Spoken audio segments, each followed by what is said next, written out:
वेद के ऋषि ने कहा, जिस दिशा में हम दौड़ रहे हैं, वेद के ऋषि ने कहा कि मातृदेवो भव। कौन देव? कहा मातृदेवो भव। पहला देव कहा कौन? कहा ये मातृशक्ति। कहा दूसरा देव पितृदेवो भव, ये पिता देव है। और तीसरा देव कहा कि आचार्य देवो भव। लेकिन हम किस देव के पीछे दौड़ रहे हैं? हमारी दौड़ किस देव के पीछे है? वो माता पिता आज भुला गया। वेद के ऋषि ने तो यहां तक कहा, यंग माता पितरो क्लेशम सहते संभवे नृणाम न तस् निष्कर्तु सत्या कर्तुम वर्षते रपि। कहा एक पुत्र को जन्म देने में, पालने में, पोसने में जो लागत लगती है, यदि वह पुत्र 100 वर्षों तक माता पिता की सेवा करे, उद्धार नहीं पा सकता है। ये हमारा आदर्श था, ये हमारे भगवान राम के आदर्श थे। ये आदर्श कहां भुला गया?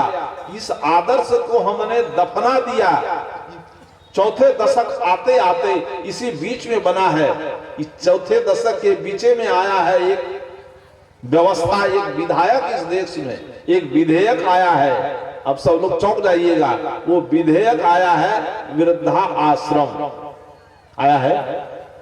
और वृद्धा जो माता पिता वृद्ध हो गए, तब घर में रहने के हकदार नहीं है। देखता हूं बड़े बड़े वृद्धा आश्रम में कि IAS IPS होकर के रिटायर किया है, अब घर में बेटा पतोहू से बनता नहीं है। एक गिलास पानी देने, जिस शिक्षा में हम डूब करके अवगाहन कर रहे हैं, जिस शिक्षा में डूबे हुए हैं, समझे कि हमारी शिक्षा कितना नीचे ले गई, हमारे संस्कार को कितना नीचे ले गया। कि हम लोग सिलेबस पढ़े थे पहले कि सुखार्थी च तजेत विद्या। अब जो बूढ़े लोग होंगे, जो मैट्रिक इंटर किए हैं, उनको पता होगा कि चाणक्य का वाक्य है कि सुखार्थी च तजेत विद्या, अब विद्यार्थी च तजेत सुखम। सुखार्थी न कुतः विद्या, विद्यार्थी न कुतः सुखम। चाणक्य नीति ने सूत्र दिया था, और इस सूत्र को पढ़ करके यहाँ के बच्चे जब पढ़ते थे, उसको हृदयंगम करते थे, तो एकांत निवास करते थे, ध्यान करते थे, सूखी रोटी खा करके। क्योंकि ऐसे ऐसे इस देश के महापुरुष हुए हैं। आप पढ़ना चाहते हैं इस देश के प्रधानमंत्री को पढ़िए। एक प्रधानमंत्री हुआ है इस देश में जिसका लाल बहादुर शास्त्री नाम है। लाल बहादुर शास्त्री। घर से विद्यालय की दूरी है 10 किलोमीटर की। अब बीच में गंगा नदी है, गंगा नदी है, और उस गंगा नदी को पार करने के लिए जेब में पैसे नहीं है। आज के बच्चे को कितनी सुविधा है बताइए ना। आज जिस बच्चे को आप लोग जन्म दिए हैं, इतनी सुविधा है कि घर से विद्यालय जाने के लिए पैदल नहीं, हम खुद पैदल चले हैं। 10 किलोमीटर घर से विद्यालय की दूरी थी। सुबह 7:30 बजे चलते थे, 9:30 तक पहुंचते थे पैदल। और फिर वहां छुट्टी होती थी 4 बजे, तो 5:30-6 बजे तक घर आते थे। लेकिन आज के बच्चे को जो सुविधा है, घर में खाने की सुविधा, एक हमारा है, चढ़ा दिया है। आए देखते हैं छोटा बच्चा को, ये 3 साल पहले आया है, 3 साल पहले आया है। माता पिता इसको आश्रम में छोड़ दिया, और उसको खाने के लिए सुबह में जैसे आप लोग करते हैं, कभी कभी हमको भी करना पड़ता है। वो कहेगा कि हम नहीं खाएंगे, हम कहे खा लो। डांट डपट करना पड़ता है तो खाता है, कता बिना खाए चल जाएंगे। आप लोग भी करते हैं, हम भी करते हैं। लेकिन उस समय खाने की व्यवस्था नहीं थी।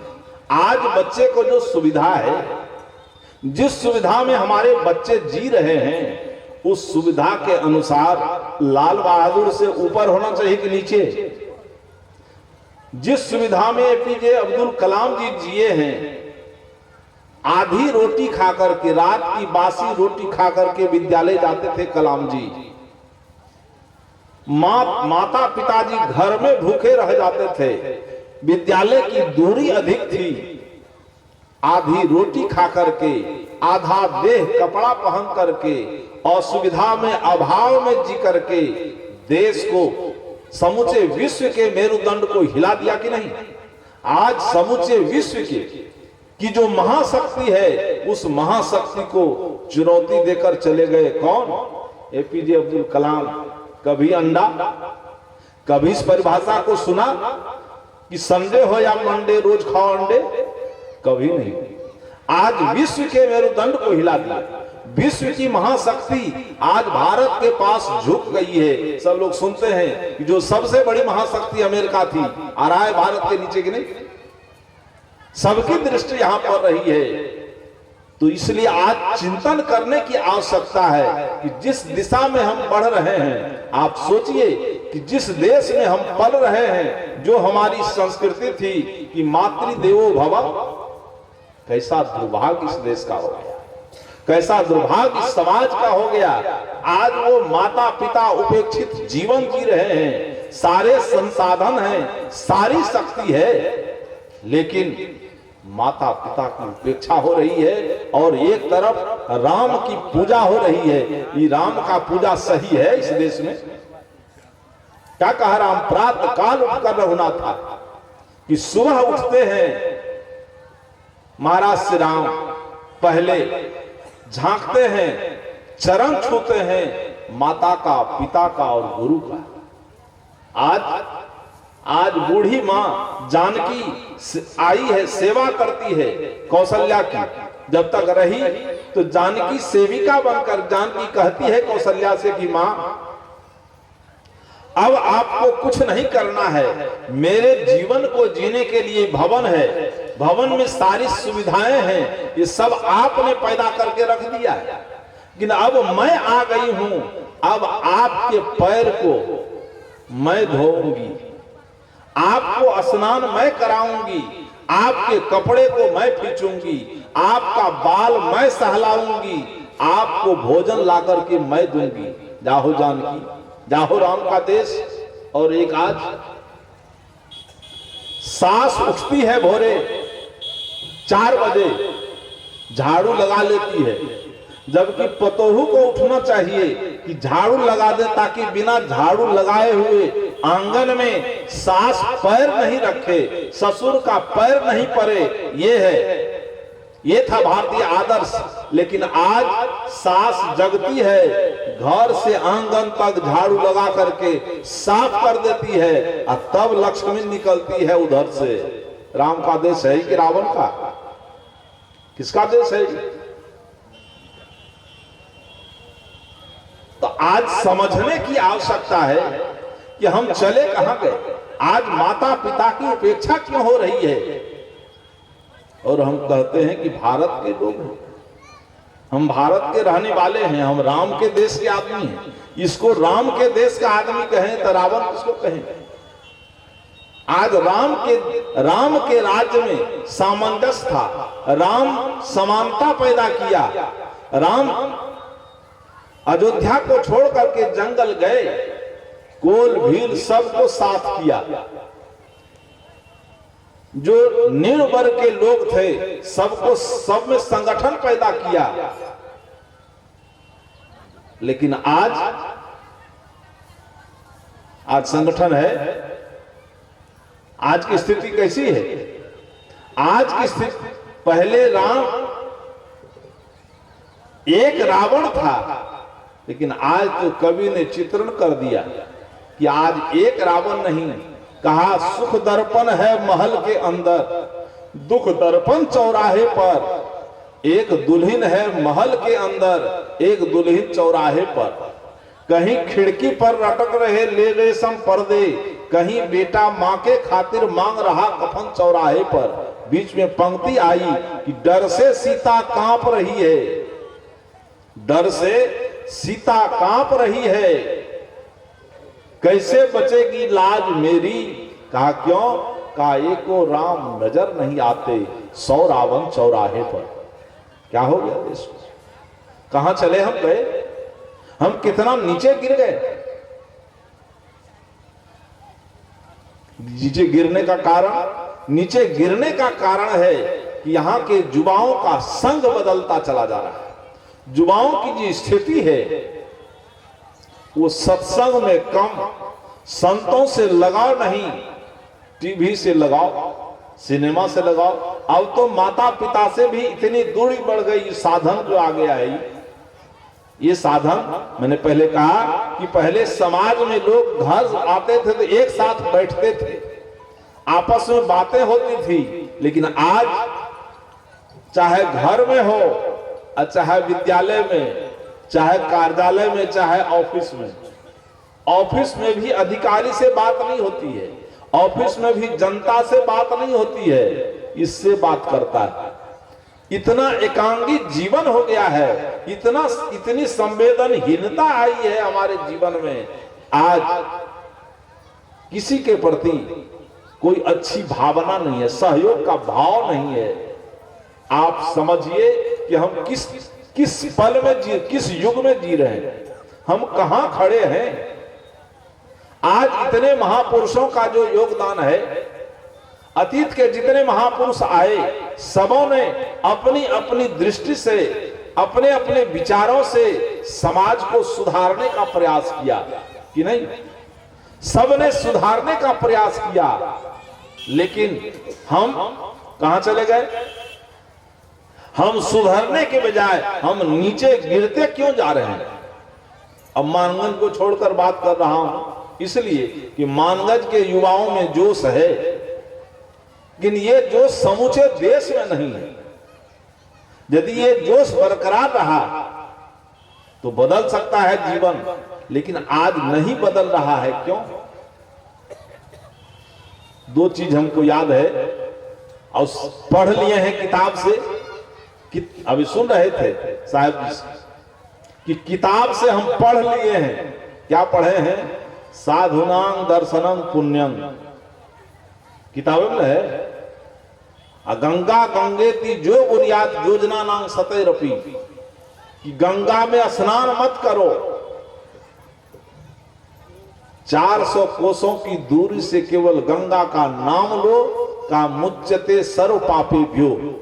तुम्हारे जीवन के में जितना पाप किए हो वो पहाड़ के तरह पाप ढह जाएगा। ये महिमा परक शब्द हमारे मस्तिष्क में घर कर गया। आज हनुमान चालीसा का पाठ करके लड़का परीक्षा पास करना चाहता है। सरस्वती पूजा आ गया है। सरस्वती पूजा उस समय नहीं होती थी जिस समय कलाम पैदा लिया, जिस तरह से अभी हो रही है। आ रहे थे रास्ते में बहुत लड़के झंडा लेकर के खड़ा था, गाड़ी रोक करके चंदा ले, देख लिया कि उजला उजला कपड़ा है, समझता होगा लड़का कोई बाबा है, कोई पंथी है, इसको रोके कुछ मिलेगा नहीं, हमको तो लाइन क्लियर कर दिया। झंडा लेकर खड़ा था। ये झंडा लेकर कलाम जी खड़े नहीं हुए थे, ये झंडा लेकर के तिलक जी खड़े नहीं हुए थे, इस झंडा को लेकर के शास्त्री जी खड़े नहीं हुए थे। इतनी असुविधा उनके जीवन में थी, तो उनके जीवन में जो प्रतिभा आई, ये झंडा लेकर न्यूटन जी खड़े नहीं थे, लेकिन झंडा लेकर के सरस्वती पूजा करने वाला में एक को न्यूटन बता दो, एक न्यूटन, एक को नोबेल पुरस्कार बता दो, नोबेल पुरस्कार मिला है। जब से देश आजाद हुआ है अभी तक में एक को आदमी को नोबेल पुरस्कार नहीं मिला है। नोबेल लॉरियर इस देश में नहीं है। जिस देश में इतने बड़े विद्यालय, महाविद्यालय, बड़ी बड़ी यूनिवर्सिटियां, बड़े बड़े विश्वविद्यालय, उस देश में एक भी नोबेल लॉरियर नहीं है। क्यों? उसका मूल कारण है कि हमारा जो संस्कार है वो भारतीय संस्कृति का अतिक्रमण करके पाश्चात्य सभ्यता में हम डूबते चले जा रहे हैं। भोजन मेरा बदल गया, पाश्चात्य सभ्यता वाला भोजन आ गया, और इसके बदलने से हमारा संपूर्ण जीवन रोगी हो गया। और ऐसा ऐसा रोग हो गया है कि जिस रोग का हम नाम लेना नहीं जानते हैं। बूढ़ा व्यक्ति है, उस रोग का नाम लेना नहीं कह नहीं सकता कि हमको ये रोग हो गया है। एक बूढ़ा आया और बूढ़ा कहता है कि हमको प्रोफेसर हो गया है। संत ने सोचा कि हो सकता है इसका बेटा पोता प्रोफेसर हुआ होगा। हमके कौन प्रोफेसर हो गया है? कहा हमको प्रोफेसर हो गया है। तो बगल में एक व्यक्ति था, लड़का था, पढ़ा लिखा था। कहा बाबा प्रोफेसर नहीं हुआ है, इसको ब्लड प्रेशर हो गया। तो रोग ऐसा है कि रोग का नाम हम नहीं दे सकते हैं। ऐसा ऐसा रोग पैदा हुआ आहार के चलते। इस आहार में विकृति आई, शारीरिक दृष्टि से हर एक व्यक्ति रोगी हो गया। जबकि किसी ने कहा कि शरीर माध्यम खलु धर्म साधनम, सभी साधनों का साधन शरीर है। चाहे भौतिक विकास करना चाहो, भौतिक संवर्धन करना चाहो, उसमें सहयोग शरीर चाहिए। शरीर नहीं होगा खेत में काम होगा, शरीर नहीं हो तो फैक्ट्री में काम होगा, शरीर नहीं हो तो कार्यालय चलेगी, शरीर नहीं हो बढ़िया, मोदी जी का शरीर बढ़िया नहीं रहता। क्योंकि अब ये सुने हैं हम कि 18-18 घंटा